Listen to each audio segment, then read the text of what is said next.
예, 김정은 북한 국무위원장과 블라디미르 푸틴 러시아 대통령의 첫 정상회담을 하고 비핵화 방안을 비롯해 북러 경제 협력 등 포괄적 현안에 대해 의견을 교환했습니다. 비핵화 협상의 교착 국면에서 러시아까지 비핵화 대화 판에 본격적으로 끼어드는 모양새가 됐습니다. 네, 내일이면 판문점 선언 1주년이 되는데요. 문재인 대통령이 어떤 메시지를 내놓을지 또 북한은 어떤 반응을 보일지 관심이 쏠리고 있습니다. 이 관련 내용들 김승채 고려대 통일외교안보학부 겸임교수, 신범철 아산정책연구원 안보통일센터장과 짚어보겠습니다. 네. 어서 오세요. 안녕하십니까. 어서 오십시오. 자, 북러 정상회담 8년 만에 첫 성사가 됐죠. 예. 집권 후에 처음으로 이제 김정은 위원장이 러시아의 최고 지도자를 만난 겁니다. 5시간에 걸쳐서 회담을 했습니다. 예. 회담 분위기는 좀 화기애애했던 것 같은데 그런 것 같습니다. 전반적으로 양국의 유익한 만남이었다고 보시는지 어떻습니까? 예, 말씀하신 것처럼 그 푸틴 대통령 또 러시아의 관계를 보면은 2011년 12월에 등장한 김정은으로서는 사실 약간 좀 시간이 깁니다. 과거의 맹방을 만나는 시간이 깁니다만 그럼에도 불구하고 그동안의 중국 우선 정책에서 러시아까지도 같이 함께 가려고 하는 그런 모습을 보여줬고요. 특히나 이 분위기가 상당히 좀 화기애애했던 것 같고요. 또 푸틴 대통령도 거기에 대해서 잘 응대를 했던 것 같습니다. 그런 의미에서 보면 첫 번째 만남이지만 예. 나름대로 의미 있는 얘기도 좀 오가지 않았을까. 의미 있는 얘기는 아무래도 북한의 편을 많이 들어주는, 손을 들어주는 그런 얘기 아닐까 생각됩니다. 예. 네. 어떻게 센터장님께서 보셨습니까? 총평 좀 부탁드립니다. 말씀하신 것처럼 북러 간의 관계가 회복되고 그런 부분에 있어서는 김정은 위원장도 상당히 만족할 만한 수준이라고 볼 것 같습니다. 외신들도 북한이 고립되지 않았다 그런 표현이 나올 정도니까요. 다만 구체적인 안에 들어가면은 결국 세 파트라고 생각하는데 비핵화 부분에 있어서는 러시아가 미국을 의식했는지 북한을 지지하는 발언을 하지 않았고 약간 중립적인 표현을 했어요. 그리고 체제 보장 관련해서는 다자안보 체제라는 러시아의 전통적인 이야기를 사실 북한이 거기에 동의했는지 저는 의심스러운데 푸틴 대통령이 기자회견을 통해서 일방적으로 이야기를 했죠. 북한의 조선중앙통신은 오늘 아침에 나왔는데 다자안보 체제에 관련해서는 한마디도 나오지 않았습니다. 경제협력과 관련해서는 실질적인 성과가 있었네요. 그 노동자 문제와 관련해가지고 푸틴 대통령이 대립되지 않는 방향으로 해결할 수 있다 이런 이야기를 했다는 것은 결국 우회적인 방향으로 노동자들이 계속 러시아에 머물 수 있게 돕겠다 그런 취지니까 예. 경제적 부분에서 북한이 일정한 성과는 거두었다 이렇게 평가합니다. 아침에 조선중앙통신은 북러 회담 소식 전했었는데 여기에 실린 내용들 중에서는 그럼 생각하시기에 좀 중요하다 싶은 부분이 있으셨나요? 그 결국 북한이 기존 기조를 유지하겠다는 거예요. 뭐냐면은 선택은 미국에게 있고 미국의 여하에 달려 있다 이런 표현이 있는데 네. 그것은 북한은 입장을 바꾸지 않겠다는 거고요.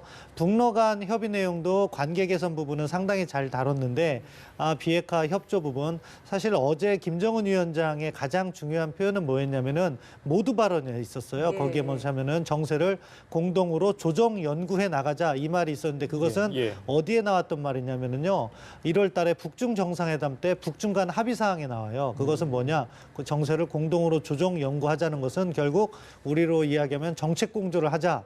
이런 것이었는데 김정은 위원장이 화두에선 그 말을 던졌는데 어떻게 보면 만찬사나 오늘 조선중앙통신에서 그 부분이 빠져 있어요. 그것은 무엇이냐? 푸틴 대통령 기자회견의 내용을 보면 결국 비핵화 부분과 그런 데와 관련해서는 완전한 비핵화와 비확산은 러시아는 미국의 입장과 같다 이렇게 이야기를 했어요. 그러니까 핵 문제에 있어서 북한이 기대했던 어떻게 보면은 북한이 추구하고 있는 단계적 비핵화라든가 제재 완화를 러시아가 직접 지지해주지 않았거든요. 그렇기 때문에 북한으로서도 핵 문제와 관련해서는 원하는 걸 다 못 이뤘는데 전반적으로 관계 개선 부분을 강조하면서 외교적 고립을 탈피하고 있다 하는 것을 대외 그리고 북한 주민들에게 알리는 데 중점을 두고 있다 이렇게 봅니다. 네. 푸틴 대통령도 힘을 합치면 산도 옮길 수 있다. 흔히 저희들이 하는 속담까지 이용을 하지 않았습니까? 네. 예. 우리 편이 되어 달라고 김정은 위원장이 요구를 한 것으로 해석하면 되겠습니다. 그런 거죠. 아무래도 예. 아무래도 이번 같은 경우는 지금 러시아 같은 경우는요. 2014년 7월 달, 2월 달이죠. 크리미아 반도를 침공하지 않았습니까? 우크라이나에. 그러면서 국제사회가 그 대러시아 제재를 하고 있습니다. 이런 상황 속에서 러시아가 국제적인 문제에 개입하는 게 상당히 좀 어려웠거든요. 특히나 이 한반도 문제에 대해서는 김정은이 등장하면서 시진핑과 북중 관계가 아주 긴밀하게 가면서 러시아의 입지가 상당히 좀 좁았었습니다. 근데 이번에 그 러시아 방문을 하면서 특히 미국에게 현재 상황을 좀 전달을 해달라 그런 얘기도 하지 않았습니까? 그렇다면은 북한의 입장을 좀 중국뿐만 아니라 러시아도 좀 얘기를 하면서 그 러시아와의 긴밀한 관계를 가져가겠다라는 의미가 있기 때문에 네. 나름대로 러시아도 성과를 많이 본 것 같고요. 예. 뭐 그런 측면에서 보면은 또 하나 체제 보장 얘기는 뭐 기본적으로 일반적인 얘기입니다만 그럼에도 불구하고 지금 북한이 주장하고 있는 것이 그 핵을 만든 것이 체제 보장을 안 해주기 때문에 그런 거 아니겠습니까? 그렇다면 그 부분에 대해서 북한의 입장을 원론적인 입장이지만 북한의 입장을 전달을 하면서 나름대로 북한과 러시아 간의 관계가 아주 긴밀하다라고 하는 것을 보여주는 또 화답도 될 수 있는 거기 때문에 이번 성과는 좀 있다고 생각합니다. 경제적인 네. 측면에서는 지금 신범철 센터장님 말씀하신 것처럼 그 러시아에 나와 있는 노동자들에 대한 송환 문제라든가 비자 연장 문제 이런 문제도 나름대로는 조금 해결을 해줬을 거라는 생각이 듭니다. 예. 어제 단독 회담하고 나서 확대 회담을 했는데 배석자를 보면 북한 측에서는 외무성 이사만 단촐하게 들어갔고 러시아 측에서는 8명, 9명 정도 굉장히 많은 인원이 들어갔단 말이에요. 원래 이렇게 비율이 좀 안 맞게도 들어가기도 하나요? 한두 명 차이는 있었지만 이번과 예. 같은 경우는 좀 이례적이에요. 그래서 뭐 몇 가지 생각을 해볼 수가 있습니다. 일단 러시아의 접근은 뭔가 이 한반도 그리고 동북아의 러시아의 그 존재감을 보여주기 위해서 관련 장관들을 다 배치한 거죠.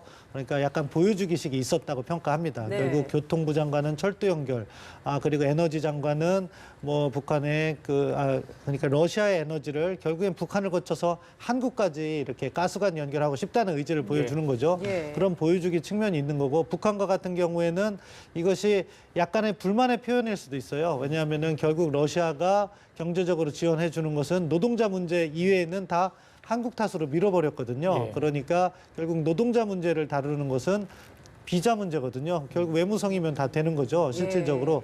그러니까 필요한 사람만 앉혔다, 김정은 위원장 입장에서는. 그런데 저 배율이 맞지 않는다는 것은 저는 개인적으로 북한으로서는 러시아가 포괄적인 경제 협력이 아니라 단지 노동자 부분만 성의를 표현해 준 데 대한 일부 불만의 표현, 그리고 또는 다른 각도라면은 북한이 그만큼 북한 핵 문제에 이번에 러시아의 지지를 받고 싶었기 때문에 그쪽을 집중해서 논의하고자 하는 그런 의사 표현이라고 보는데 아무튼 어느 방향으로 해석을 해도 약간 매끄러운 모양새는 아니었다고 평가합니다. 예. 어제 첫 만남 있을 때요. 네. 그 푸틴 대통령이 먼저 나와서 기다리고 있었어요. 예, 예. 예전에 푸틴 대통령 국제 정상회담 있을 때마다 늦게 도착하는 늦게 바람에 나왔죠. 예. 지각대장이란 별명이 따라붙지 않았습니까? 예, 외교적 예. 결례 많이 있었는데 예. 김정은 위원장이 오히려 늦게 온 거거든요. 그렇습니다. 이게 어떻게 보셔요? 이걸 봐야 됩니다. 아마 이번에 북한의 의전팀의 최대 과제가 그거였을 겁니다. 다른 정상들은 항상 가서 푸틴 대통령이 기다렸는데 김정은 위원장은 안 기다린다. 우리가 더 늦게 간다라고 해서 그 시간 조절하는 게 아마 의전팀의 최대의 과제였을 겁니다. 네. 어떻게 보면 의전팀에는 칭찬을 받겠죠. 근데 사실은 그 시간을 정확하게 알려준 것 같지는 않습니다. 지금 러시아 같은 경우도 한두 시 사이에 정상회담이 있을 것이다 이렇게 발표를 했고요. 그런 1시부터 이미 1시간 뒤에 그 푸틴 대통령이 나왔기 때문에 푸틴 대통령 상당히 늦게 나온 거 아니겠습니까? 그런 의미에서 보면은 김정일 위원장이 뭐 어떻게 보면 좀 약간 외교적으로 약간 그런 의전상에 있어서는 그렇습니다만은 그래도 이게 아마 처음이고 그렇기 때문에 푸틴 대통령이 이냐면 용납을 할 겁니다. 근데 푸틴 대통령도 웬만한 사람이 아니거든요. 특히 외교관계에서요. 예. 특히 러시아의 위용을 굉장히 그런 측면에서 맞습니다. 과시하려고 예. 많이 하고 있습니다. 자존심이 굉장히 그렇습니다. 강하죠. 예. KGB 출신이고요. 예, 예. 그렇기 때문에 다음번에는 이런 상황이 아마 연출이 되기는 쉽지는 않을 것 그러니까 손님 같습니다. 접대를 해줬다. 그렇습니다. 그 정도 해석하면 되겠네요. 예. 저렇게 직접 입구에서까지 나와서 악수를 해준 부분도 굉장히 좀 이례적이라고 할 수 있는 겁니까? 네, 의존적 조율을 했기 때문에 이례적이라고 보진 않고요. 예. 다만 이제 결국 이것은 러시아에서 개최되는 거기 때문에 주인이 손님을 앞서 맞는 그런 외교적 관례에 따랐다. 예. 그렇지만 가만히 서 있지 않고 김정은 위원장이 다가설 때 한두 발 앞서 나가는 모습을 보이는 것은 김정은 위원장을 배려한 것이다. 그렇게 평가합니다. 예. 호스트 이번- 국가라고 예. 하더라도 상대방이 올 때까지 그 자리에서 기다리는 경우가 있거든요. 그런데 기다리다가 한두 발 앞으로 나간 모습을 보여줬습니다. 그렇죠. 예.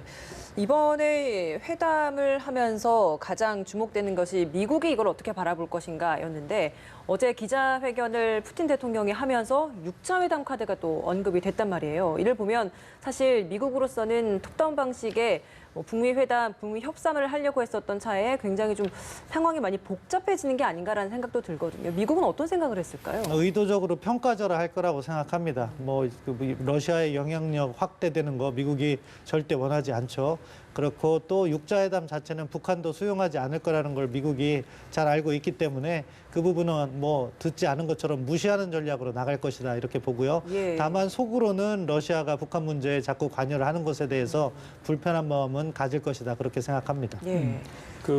아까 이제 최선희하고 이용호 외무상인가요? 그 확대담에 배석했던 김영철이 보이지 않아서 이제 통전부장에서 물러났는데 새로운 인물이 왔고요. 이게 그렇죠. 이제 미국에서 어떻게 좀 볼 것인지, 이게 또 남북 관계에 어떤 영향을 미칠 건지, 통전부에서 하는 일이 대미 대북 이런 그렇습니다. 대남 관련 일 예. 아니겠습니까? 그렇죠. 어떻게 예상을 하세요? 자, 아무래도 지금 장금철로 김영철에서 바뀌었습니다. 통전부장이요. 그 말은 지금 어떻게 보면은 하노이 회담의 책임이다 이렇게 얘기를 할 수가 있겠습니다만은 외형적으로 이렇게 나올 수가 있는 거죠. 그리고 지금 외무성에 힘을 실어주는 새로운 협상 카드를 다시 한번 김정은 위원장이 좀 가동을 시키는 거 아니겠습니까? 그동안에 또 근데 김영철에 대해서는 미국이 처음에 좀 바꿔달라고 얘기를 했었습니다. 예. 그런데 안 바꾸고 계속 갔었거든요.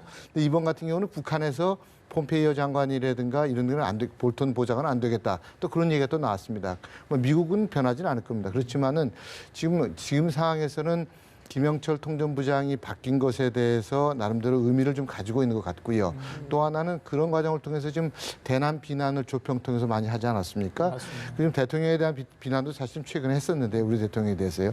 그건 지금 장금철로 통전부장이 전환이 되면서 앞으로 그 대미 관계라든가 또는 대중 관계, 대러 관계는 나름대로는 외무성 중심으로 좀 가보고 나머지 대남 관계에 있어서는 그 통전부라든가 조평통 중심으로 가겠다라고 하는 의미를 좀 가지고 있는 것 같습니다. 왜냐하면 지금 외무성을 통해서는 남북관계 협상할 게 그렇게 많지가 않아요. 통전부나 조평통입니다. 그런 의미에서 보면 지금 이원화시키려고 하는 모습을 보여주고 있고 그런 과정에서 어떻게 보면 김영철을 좀 한 단계 좀 끌어내려서 남북관계의 위상을 조금 다른 식으로 가려고 하는 거 아니냐라고 하는 북한의 의도가 있는 것도 같습니다. 예. 그러면 이 통전부장 교체라는 것이 남북 관계에도 미치는 영향이 있겠네요. 네, 저도 김 교수님하고 같은 생각입니다. 예. 결국 김정은 위원장이 지난 한 1년 반 동안 김영철 부위원장에게 대남 업무와 대미 업무를 집중시켜줬던 거죠. 그런데 그것이 하노이 결렬 이후에 이것이 효율적이지 않다는 판단을 했을 것이고 그렇다면 대남 업무를 떼어서 이제 통전부에게 돌려준 거라고 보시면 될 것 같고 그러한 통전부는 자신의 역할을 또 부각시키기 위해서 강도 높게 한국을 비난하고 있는 거죠. 지금 그것은 김정은 위원장의 불편한 마음을 대신해서 표출하고 있는 거다 이렇게 볼 수 있겠는데요. 앞으로 남북 문제는 이제 통전부에서 주도를 한다. 김영철이 얼마만큼 영향을 미칠 수 있을 것인가 상당 기간 동안에는 그러한 과거와 같은 영향력을 행사하기는 어려울 거라고 판단합니다. 남북 관계 관련 이야기가 나와서 이제 4.27 판문점 선언 1주년이 정말 하루밖에 남지 않은 상황인데 이 상황에서 사실 조평통에서 우리 남북 관계에 있어서의 비판적인 발언도 나온 상황입니다. 우리가 이 공동 행사를 개최하는 부분에 있어서 행사 개최에 대한 의사를 전달을 했는데도 불구하고 답이 나오지 않았는데 이런 비판적인 설명, 이것은 사실 공식 매체이기 때문에 더 의미가 있을 것 같아서 좀 북한이 남북 관계를 어떻게 바라보고 있는 것인지 궁금합니다. 일단 4월 12일 날 김정은 위원장의 최고인민회의 시정연설을 통해서 남북관계에 대한 방향은 정해졌다고 봐요. 그것은 무엇이냐? 결국 북미 관계의 하위 요소로 보고 북미 관계 개선 이전까지는 남북 정상회담이라든가 폭넓은 관계 개선하지 않겠다는 거거든요. 그렇기 때문에 통전부에서도 그 뜻을 이어받아서 대남 비난 성명이 나온 거고요. 그럼 당분간은 약간 경색 국면으로 갈 수밖에 없다는 걸 우리 정부도 감수를 해야 된다고 생각해요. 네. 그렇지만 대화의 문을 열어놓는 기존의 정책은 유지를 해야 된다고 생각하고요. 다만 이제 대화가 이제 개시되더라도 우리가 지난 1년 동안 반성이 약간 필요한 것은 짚어야 될 부분을 짚지 않았기 때문에 사실 이 현상이 벌어진 걸 수도 있으니까 다시 만난다면 북한의 비핵화 개념이라든가 그런 것들을 하나씩 확인해 나가면서 속도가 약간은 느리더라도 단단하게 다지고 가는 그러한 접근이 필요하다고 봅니다. 김정은 위원장이 이제 러시아 정상까지 만나면서 사실상 한반도 주변국에서 일본을 제외하고 거의 다 만난 것 같아요. 그렇습니다. 이후에 이제 어느 어디로 갈지 사실은 저희들이 지금 4차 남북 정상회담 기대를 하고 있는데 소식이 예. 없지 않습니까? 그렇죠. 예. 조윤재 주미대사 같은 경우는 또 북중 정상회담 가능성까지 언급을 했거든요. 네. 김정은 위원장의 다음 행보 어떻게 네, 예상하십니까? 아무래도 뭐 시진핑 국가주석과의 만남이 예정이 가장 먼저 돼 있는 것 같습니다. 왜냐하면 지금 작년 말에 그 얘기를 했습니다. 시진핑 주석이요. 이제 북한은 내년에 가겠다라고 하지 않았습니까? 그렇다면은 북년에 갈 것 같고요. 근데 이제 지금 북미 정상회담도 안 됐고 지금 이제 그 G20 정상회담이 열리게 되지 않습니까? 6월 달에. 그 전에 제 생각에는 시진핑 국가주석을 좀 만날 것 같고요. 그런 과정 속에서 이제 모든 것이 좀 조율이 되고 미국과의 얘기도 좀 이만큼 가지 않겠습니까? 예. 러시아를 통해서도 미국의 얘기가 갈 거고요. 중국을 통해서도 갔을 거고요. 한국을 통해서는 이미 갔습니다. 예. 그렇다면은 이제 남은 것은 북중 정상회담을 통해서 의견을 좀 조율을 하고 앞으로 우리가 지금 현재까지는 지금 북한이 김정은 위원장이 얘기를 하고 있습니다. 모든 책임은 미국한테 있고 좀 금년 말까지 기다려보겠다. 시간도 제한을 하지 않았습니까? 네. 그렇기 때문에 금년 상반기 중에는 그런 문제가 좀 조절이 돼야 됩니다. 웬만큼. 그렇다면 가장 믿을 만한 맹방이 중국과 러시아이기 때문에 그 국가들과의 그 의견이 좀 조율이 되고 그 다음에 거기에 따라서 적극적으로 다시 지금 물밑 접촉이 지금 최소한의 수준에서는 이루어지고 있겠지만은 그것이 좀 더 구체적으로 가기 위해서는 5월 달이나 6월 초까지는 북한과 중국과의 관계가 좀 밀접하게 가지 않겠는가. 그렇게 되면 시진핑 주석이 북한에 간다고 얘기를 한번 했으니까 이제는 북한을 가지 않겠는가. 그리고 그러기 위해서는 지금 미중 간의 무역 협상이 좀 타결이 돼야 됩니다. 먼저 가서는 해결이 안 되거든요. 그래서 미중 간의 문제가 타결이 되고 예. 그다음에 이제 북중 관계를 하기 때문에 저는 그래서 5월 말이나 6월에 넘어서서 가지 않겠는가 생각됩니다. 왜냐하면 5월 말 정도 되면은 미중 간의 무역 관계가 어느 정도 해결이 좀 될 가능성이 보여지거든요. 그렇다면 그 이후에 가지 않겠는가 그런 생각이 듭니다. 그래요. 알겠습니다. 자, 지금까지 김승채 고려대 통일외교안보 학부 겸임교수 신범철 아산정책연구원 안보통일센터장 두 분과 함께 얘기 나눠봤습니다. 말씀 감사합니다. 고맙습니다.